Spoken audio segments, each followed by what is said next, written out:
तो सर अभी जो नया कोरोना आया है उससे कैसे लोग बच सकते हैं सही तरीके से? अभी जो और कौन कौन से तरीके हो सकते हैं उनके घर पे अवेलेबल हो, उनको हॉस्पिटल में नहीं जाना पड़े? मैं खुद नहीं चाहता लोग हॉस्पिटल जाएं, क्योंकि हमारे पास जब कोई कारगर दवा है ही नहीं तो हम किस बिना पे उन लोगों को बोलें कि आप हॉस्पिटल आओ। तो क्या कोई दवाई काम कर रही है? कोई भी दवाई काम नहीं कर रही। फिर क्या हो रहा है हॉस्पिटल्स के अंदर? हॉस्पिटल्स के अंदर आपके सिम्टम्स का इलाज हो रहा है। आपको बुखार है तो बुखार की दवाई है, आपको शिवरिंग हो रही है तो शिवरिंग की दवाई है, आपको इन्फेक्शन हो गया तो इन्फेक्शन की दवाई है, आपकी छाती भर गई तो आपको छाती को कम करने की दवाई है, छाती जो खड़खड़ करती है वो कम हो जाएगी, आपकी ऑक्सीजन डाउन हो रही है तो आपको ऑक्सीजन देते हैं कई तरह से, छोटा मास्क है, बड़ा मास्क है, वेंटिलेटर है, बाईपैप है। ये सारे इंस्ट्रूमेंट्स कोरोना का इलाज नहीं करते। कोरोना के नाम पे हमने बहुत सारी दवाइयाँ ट्राई करी, जिसमें से एक रेमडेसिविर भी थी। ये रेमडेसिविर हम लोग बहुत लोगों को दी, देखी, परखी, पर उसमें भी पता चला कि इतनी इफेक्टिव नहीं है कि आपने गोली दे दी और इमीडिएटली कोरोना मर गया और वो सब लोग बच गए। ऐसा नहीं है, ये गलती है। हाँ, कुछ हद तक है। अगर आप मुझसे पूछें कि फिर कोरोना से बचने का तरीका क्या है, कोरोना से बचने का है तरीका हैंड वॉश। सोप यूज़ करिए, हाथ साफ रखिए, क्योंकि हाथ जैसे ही आपने इधर लगाया कोरोना दूसरे आदमी में ट्रांसमिट हो गया। और दूसरा, मास्क लगाइए, क्योंकि ये ट्रांसमिट सिर्फ 1 मीटर की डिस्टेंस पे हो सकता है, इसके बाद में किसी को ट्रांसमिट नहीं कर सकता। जो नया कोरोना वायरस आया है उसके अंदर सिर्फ ट्रांसमिटिंग कैपेबिलिटी है। आपको मालूम है वो कैसे ट्रांसमिट होता है, आप वही को तोड़ दो, उस साइकिल को तोड़ दो। मास्क लगाओ, कवर कर लो और 2 मीटर के डिस्टेंस पे रहो। अगर आप मास्क नहीं लगा सकते, अगर कोई घर कमरे में नहीं है या 1 हाथ के डिस्टेंस से दूर पे आपसे बैठा है, तो आप उसको कोरोना कभी भी नहीं दे सकते। सर डर रहे हैं लोग, सबसे ज्यादा डर का इतना ज्यादा, क्योंकि 2 लाख केसेस जैसे ही आए हैं, पहले 1.5 लाख से अभी कंटिन्यूस 10 डेज के अंदर 1.5 लाख से ज्यादा आ रहे हैं और आज तो वो 2 लाख पहुंचे, क्रॉस भी कर जाएगा। डर का माहौल इतना ज्यादा हो गया है, लोग डर रहे हैं और वो थोड़ा सा कुछ होता है हॉस्पिटल की तरफ भागते हैं। और इसमें क्या है सर, एक बड़ा सा वो मतलब उसको मैं माफिया वर्ग भी कहता हूँ, जो इसमें सक्रिय हो गया।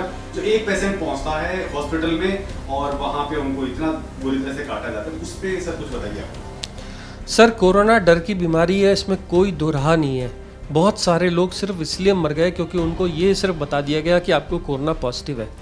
अगर आप सिर्फ पेशेंट्स को कोई भी टेस्ट मत करो और उनको घर में रखो और वो 100% लोगों में से सिर्फ 1% लोग मर रहे हैं। जब गवर्नमेंट ने ये आंकड़े जारी किए कि 1 से 2% ही लोग मरते हैं, तो फिर इतनी सारी डेथ्स क्यों? दूसरा, हम अननेसेसरी लोग हॉस्पिटल आके जो दवाइयों लगवा रहे हैं और दवाइयों के साइड इफ़ेक्ट और इतनी हाई फ्लो पे ऑक्सीजन दे रहे हैं, उससे लंग्स डैमेज होते हैं। इसीलिए मेरा आप लोगों से ये कहना है कि हर लोग हॉस्पिटल की तरफ मत भागो। अगर आपको कोरोना हुआ है तो डरो मत, घर के अंदर अपने आप को आइसोलेट करो। आइसोलेशन से कोरोना 99% खुद मर जाता है। आपके बचने के चांसेस 99% है अगर आप एक भी गोली, एक भी ऑक्सीजन, एक भी टेस्ट ना कराओ। फिर टेस्ट कराई क्यों? और सरकार आप क्यों कह रही है टेस्ट कराओ? जिससे कि मास लेवल पे फैल ना जाए।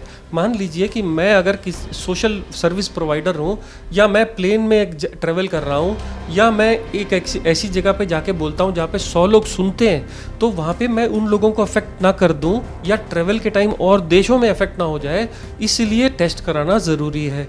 आप अगर घर में बैठे हैं, आप यंग हैं, आपको सिर्फ थोड़ा सा बुखार आया तो पूरी की पूरी फैमिली लाइन में लग के टेस्ट कराने को बैठ जाती है, और हो सकता है उनके घर में एक को भी इन्फेक्शन ना हो और लाइन में लगने की वजह से 2 इन्फेक्ट होके आ जाए और सारे के सारे कुटुंब को इन्फेक्ट कर दें। लाइनों में लग के टेस्ट मत कराओ। टेस्ट कराओगे तो आप अपने पैसे दूसरे लोगों को देके आओगे और जो बाद में ये लोग बोलेंगे कि वो नेक्सस है। हम हॉस्पिटल्स में आपकी सेवा के लिए बैठे हैं, हमको सेवा सिर्फ उन्हीं लोगों की करने दो जिनको ज़रूरत है। तो कौन से लोग हॉस्पिटल आएँ? जिनको सांस फूलती है, ऑक्सीजन की ज़रूरत है, हॉस्पिटल आओ। जिनकी पल्स ऑक्सीमीटर पे सैचुरेशन 90 से कम आ रही है, हॉस्पिटल आओ। जो लोग खाना खाना छोड़ दिए, हॉस्पिटल आओ। जो लोग बुजुर्ग हैं और उनकी सेवा आप खुद नहीं कर सकते, तो उनको लेके आओ। हर आदमी अगर 20-25 साल का भी कूद करके अगर हॉस्पिटल आ जाएगा और हॉस्पिटल वाले एडमिट कर देंगे, तो बाद में मेडिसिन का या फार्मा का नेक्सस बोलना बहुत आसान है। इसीलिए पहले आप हमारी मदद करिए। आप तय करिए कि हॉस्पिटल कौन आएगा और अपना फ़ोन पे कंसल्ट लीजिए, डॉक्टर से पूछिए, अपने फैमिली फिजिशियन से पूछिए कि किनको हॉस्पिटल जाना चाहिए। और मीडिया ने बहुत मदद करी, इतनी सारी इन्फॉर्मेशन कोरोना की सारी दुनिया को दे दी कि आज की दुनिया में मैं एक डॉक्टर नहीं बोलता हूँ, सब लोग आप डॉक्टर हो, क्योंकि कोरोना के एक इन्फॉर्मेशन आती है, एक डेथ होती है कन्याकुमारी में, तो जम्मू कश्मीर में पता लग जाता है कि एक आदमी ऐसे मरा था, ये हुआ था, ऐसे ऐसे हुआ था, और ये गोलियां हैं। क्या किसी और बीमारी के बारे में आपको ऐसा अंदाजा है कि टेटनस के लिए कौन सी दवाई दी जाती है, या पोलियो हो जाए तो क्या क्या दवाइयाँ दी जाती हैं, या हॉस्पिटल में सेप्टिक का क्या क्या इलाज होता है? आज कोरोना का इलाज हर कॉमन आदमी को मालूम है, और यह होना भी चाहिए, क्योंकि जब कोई कारगर दवा है ही नहीं और सिर्फ सिम्टोमेटिक इलाज है, और आप लोगों ने, मीडिया लोगों ने जब सब लोगों तक अच्छी इन्फॉर्मेशन भेजेंगे तभी तो हमारे लोग ठीक होंगे। अच्छा सर, एक जो मार्केट में नेक्सस बहुत बड़ा काम कर रहा है, वो चाहे मास्क से रिलेटेड हो, चाहे सैनिटाइजर से रिलेटेड हो, या जो बाकी चीजें जो कोरोना से रिलेटेड मार्केट में आ गई है, सर उस नेक्सस से कैसे बच सकता है आदमी?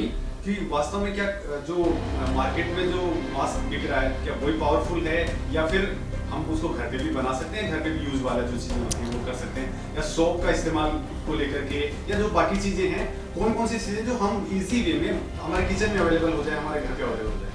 सर देखिए, सबसे पहले 2-3 चीज़ें इन्होंने ये सबसे अच्छा सवाल पूछा, क्योंकि यही सवाल नेक्सस को तोड़ता है।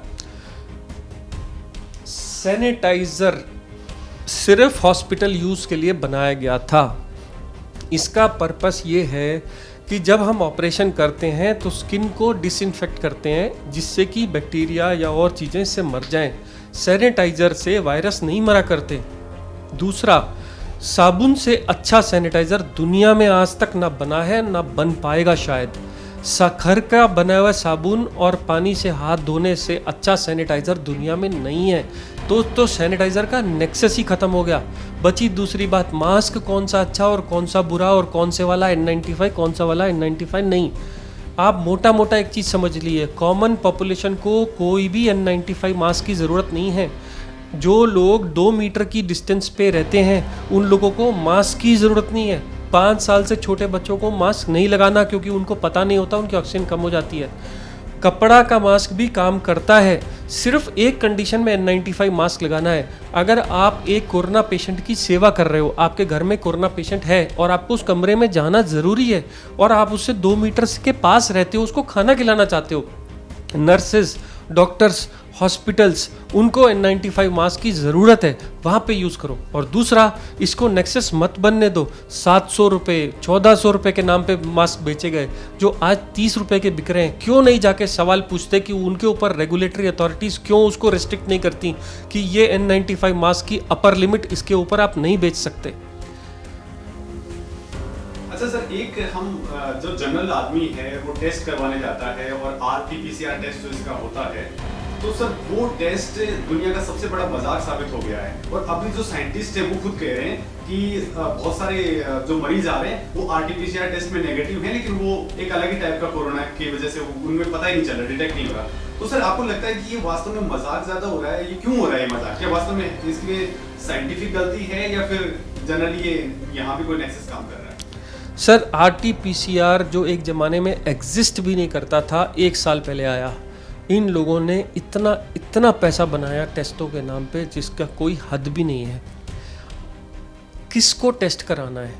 अगर आपको पेशेंट्स को सेग्रीगेट करना है तो टेस्ट कराना है। जब कोरोना फैला नहीं हुआ था, जब देश में एंट्री करने वाले लोगों को आपने रिस्ट्रिक्ट करना है और आपने तय करना है, इस देश के अंदर बॉर्डर्स को सील कर दिया, और जो भी अंदर आएगा इस एरिए में तो वो टेस्ट कराए बगैर नहीं आएगा। जब RT-PCR का बेनिफिट था, कॉन्टैक्ट ट्रेसिंग में RT-PCR का बेनिफिट था।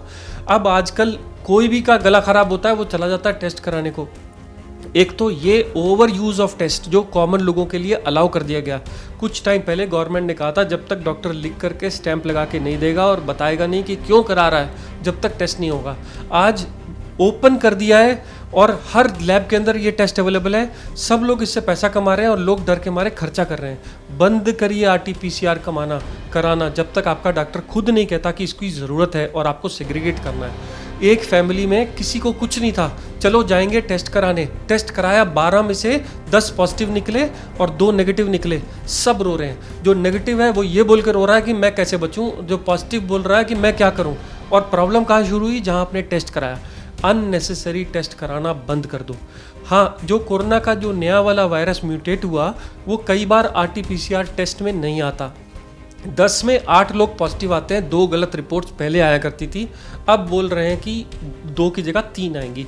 तो अगर आपने टेस्ट कराया और नेगेटिव आया तो 30% चांस है कि वो पॉजिटिव है और टेस्ट ने पकड़ा नहीं। इसलिए टेस्ट की महत्वता समझिए कि टेस्ट कब यूज़ करना है। अगर टेस्ट को अगर आपने मजाक बना लिया और सब लोगों को करने लगे, जैसे लोग टाइफाइड का टेस्ट करा के ब्लड के टेस्ट करा लेते हैं, हीमोग्लोबिन टेस्ट करा लेते हैं, ये वैसा टेस्ट नहीं है। ये बहुत सोफिस्टिकेटेड आइडियाज़ के हिसाब से ही टेस्ट कराना चाहिए, क्योंकि इसका सिग्निफिकेंस होना चाहिए, सिर्फ रिपोर्ट नहीं है। रिपोर्ट आपके घर में सेलफोन पे आ जाती है, पॉजिटिव है, और पैनिक फैला देती है। ये सबसे बड़ा कारण है। आप अनप्रोवोक्ड बगैर डॉक्टर की सलाह के टेस्ट कराना बंद करिए। अच्छा सर, मैं यहाँ से पूछना चाहूँगा कि अलग अलग लोगों पे अलग अलग कोरोना किस इफेक्ट करता है। जैसे हार्ट का पेशेंट ऑलरेडी है, डायबिटिक है, बीपी का है, या फिर बहुत सारी अलग अलग बीमारियाँ हैं, किडनी का है, तो इन बीमारियों पे ये कैसे असर करता है? फिर से इसमें वैक्सीन करेंगे कि उन लोगों के लिए वैक्सीन किस तरीके से असर करता है? देखिए, कोरोना आपके लंग्स के ऊपर इफेक्ट करता है। कब करता है? जब आपको पहली बार बुखार होता है, और ये बुखार होता ही जाता है और हाई ग्रेड फीवर चलता रहता है, तो ये वो टाइम है जिस वक्त कोरोना आपके लंग्स को डैमेज करता चला जाता है। लंग्स के अंदर 25 सेगमेंट होते हैं, और से फॉर एग्जांपल आपके 20 सेगमेंट खाए गए, आप 5 सेगमेंट से सिर्फ ऑक्सीजन बना रहे हो, ऑक्सीजन सप्लाई गिर जाती है बॉडी में। तो उसको कंपनसेट करने के लिए हमारा हार्ट ज़्यादा तेज ब्लड सप्लाई करता है, भगाता है। तो आपका हार्ट जोर से काम कर रहा है कंपनसेट करने के लिए, क्योंकि ऑक्सीजनेशन अच्छा नहीं हो रहा, ऑक्सीजन कम है, तो ज़्यादा मात्रा में ब्लड देने से हार्ट तेज भागता है। तो ये लोग बोलते हैं कि हमारा हार्ट तेज से धड़कता है, डर लगता है, और हमारा पैल्पिटेशंस होते हैं। तो ये तो हो गया हार्ट के ऊपर स्ट्रेस। उसके अलावा आपको जो दवाइयाँ दी जाती हैं, जो स्टेरॉइड दी जाती हैं इससे बचने के लिए, उससे शुगर बिगड़ जाती है, बीपी बिगड़ जाता है, किडनी के ऊपर स्ट्रेस आता है, और जिन लोग की इम्यूनिटी कम होती है वो लोग लड़ ही नहीं पाते। जो स्टेरॉइड्स पे हैं, या किडनी के ट्रांसप्लांट पेशेंट है, या डायलिसिस पेशेंट है, स्ट्रोक पेशेंट्स हैं, डायबिटिक पेशेंट है, वो लड़ ही नहीं सकते इस कोरोना के साथ। और ना लड़ने की वजह से कोरोना जल्दी आपके ऊपर हावी हो जाता है। आपने देखा होगा बच्चों को भी कोरोना होना शुरू हो गया है, यंग लोगों को भी कोरोना होता है, पर उनको जुकाम बुखार होकर ठीक हो जाता है। कोरोना की लाइफ 14 दिन है, आपकी ज़िंदगी 60-70 साल है। आप कोरोना से कभी भी जीत जाओगे, पर प्रॉब्लम क्या है? आपको ये 14 दिन जिंदा रहना है, बगैर खौफ के, अच्छा खाना खा के और अच्छा सो के आप इससे बेटर लड़ पाओगे। अच्छा सर, आपने बचने के तरीके बताए। खाना अच्छा कौन सा खाना चाहिए, सोने का क्या लाइफस्टाइल हमें यूज़ करनी चाहिए, कौन कौन सी एक्सरसाइजेज जो है वो बेनिफिट वाली हो सकती हैं? तो अगर आप खाने पे आओ, देखिए खाने की फूड प्रेफरेंस लोगों की अलग होती है, वेजिटेरियंस की और नॉन वेजिटेरियंस की। पर मैं आपको एक छोटा सा एग्जांपल देके इस लड़ाई को ख़त्म कर देता हूँ। पेशेंट हॉस्पिटल के अंदर आईसीयू के अंदर 20 दिन रह जाए, उसका वजन कम ही होता जाता है, कभी बढ़ता नहीं, हाथ पैर सूज जाते हैं, फूल जाते हैं। डॉक्टर कहता है प्रोटीन की कमी है, विटामिन की कमी है। हम लोग दुनिया के सबसे अच्छे छाने हुए विटामिन ट्यूब के थ्रू, नाक के थ्रू देते हैं, जो कई बार 1000 रुपये किलो भी होते हैं। हम विटामिन के इंजेक्शन देते हैं, पर पेशेंट कभी भी उससे इम्प्रूव नहीं होता। और वही पेशेंट जब डिस्चार्ज होकर घर चला जाता है और घर की बनी दाल और चावल खाता है और उसमें कुछ भी ना डालो, तो भी उसकी रिकवरी विद इन 10 डेज ऐसे हो जाती है कि ऐसा जैसे मैजिक होता है। बात ये नहीं है कि खाने में कितना विटामिन्स है। हम सब लोगों के पास खाने के लिए जो ताज़ा रूटीन आने वाला फल फूल और सब्जी चावल है, वो ही दुनिया की सबसे अच्छे विटामिन्स है। ये विटामिन का भी नेक्सस है कि ये गोली खा लो, वो गोली खा लो, विटामिन सी खा लो। कोई भी विटामिन खाने की गोली खाने से आपकी इम्यूनिटी नहीं बनने वाली, और इससे आप नहीं बचोगे। आपको बचने के लिए आपको जो पसंद है और जो आपका कल्चर आपको सिखाता है, आप साउथ इंडियन है, डोसा खाते हैं, इडली खाते हैं, वो आपके लिए सबसे अच्छी इम्यूनिटी देगा। मैं कहता हूँ कि खाना खाना छोड़िए मत, रेगुलर खाते रहिए और कोशिश करिए कि लिक्विड की कमी ना होने दीजिए बॉडी में। तो इससे तो मैं बोलूँगा फूड का कोई ये नहीं है कि मैं आपको एक डाइट चार्ट दे दूँ कि यही खाना है। ताज़े फल, ताज़े फ्रूट्स, आपके सब्जियाँ, हरी पत्ते की सब्जियाँ, और अगर आप जो कल्चरल जो फूड बनता है, जो इस वक्त मार्केट में ताज़ा सब्जी मंडी में अवेलेबल है, वही आपके लिए बेस्ट है। ऐसा भी देखा गया कि जो लोग हेल्दी थे, जो लोग रोज एक्सरसाइज करते थे, एक्सरसाइज का मतलब नहीं जो लोग जिम जाते हैं, एक्सरसाइज का मतलब जो लोग मेहनत करते हैं, जो लोग खाना भूख लगने पे खाते हैं, जो लोग सारा दिन वॉक करते हैं, जो लोग अपने काम पे जाते हैं तो कोशिश करते हैं रास्ते में कहीं ना कहीं काम कर लिया जाए, जो एक्टिव हैं, जो लोग बिस्तर पे पड़े हुए हैं वो लोग कोरोना से नहीं बच पा रहे। कंपैरेटिवली वो लोग जो सारा दिन एक्टिव रहते हैं, सुबह उठ करके शाम तक मैं भागता रहता हूँ, मेरे पास जिम जाने का समय नहीं है मुझे तो भी मंजूर है। हर वो आदमी जो एक्टिव है अपने दोनों पैरों पे खड़ा है। इसलिए सारे बुजुर्गों को ये चाहिए कि खाना खाने के बाद आधा घंटा रेस्ट करने के बाद कुछ देर वॉक करें। जो एक्टिवली काम कर रहे हैं, खुद उठ के बाथरूम तक जा रहे हैं, वापस आ रहे हैं, वो लोगों को कोरोना हाथ भी नहीं लगा सकता। अच्छा, दूसरा सर वैक्सीन पे आते हैं। वैक्सीन को लेकर के डर है, और जो बीमारियां जिनको ऑलरेडी हैं वो तो सबसे ज़्यादा डरे हुए हैं कि मैं पता नहीं कब निकल जाऊँ, जैसे वैक्सीन जाएगी मैं निकल सकता हूँ। तो सर वो वैक्सीन को लेकर के जो किडनी पेशेंट है, हार्ट पेशेंट है, या फिर बाकी डायबिटिक वगैरह हैं, उनको लेकर के सर वैक्सीन को लेकर आप क्या कहेंगे कि वास्तव में क्या है, क्या चीज़ें चल रही हैं? साहब, सरकार के पास एक टाइम में 100 करोड़ लोगों को देने के लिए ना वैक्सीन बन सकती है और इतनी जल्दी वैक्सीन अवेलेबल भी नहीं हो सकती। शुक्र है उन सब लोगों का, उन सब साइंटिस्ट का जिन्होंने इतनी सारी वैक्सीन डोज भी बनाने की हिम्मत करी और वो बनाते जा रहे हैं। आप समझिए वैक्सीन देनी किसको है? वैक्सीन देनी है हाई रिस्क। अगर मैं आपको बोलूं कि मेरे पास आदमी 3 है और वैक्सीन 1 है तो किसको दोगे? तो आप कहोगे जिसको सबसे ज़्यादा चांस है कोरोना होने का उसको दूंगा। तो फर्स्ट फेज़ में किसको दी गई? फ्रंट लाइन वॉरियर्स को दी गई, जो डॉक्टर्स थे, नर्सेस थी, क्लीनिंग स्टाफ था, पुलिस वाले थे, जो रास्ते में आपको जो आपकी आर्मी थी उनको दी गई। इसके अलावा किसी को नहीं दी गई, चाहे वो बुजुर्ग हो चाहे छोटे हों। जब दूसरा इंजेक्शन आया तो उन्होंने कहा किसको देंगे?